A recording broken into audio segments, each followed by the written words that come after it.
Hello, ka-organic! Welcome to my vlog! So before ako magpatuloy sa mga hindi pa nakasubscribe sa ating YouTube channel, please click like and subscribe na para updated kayo sa next video na upload ko. Thank you very much!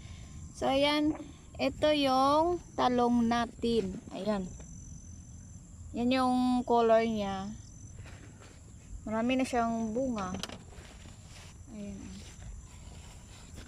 Pwede na pitasin. Saka iulam. Yung first talaga na naglabas na bunga ito. Yung sa baba niya. So malapit na siya mature.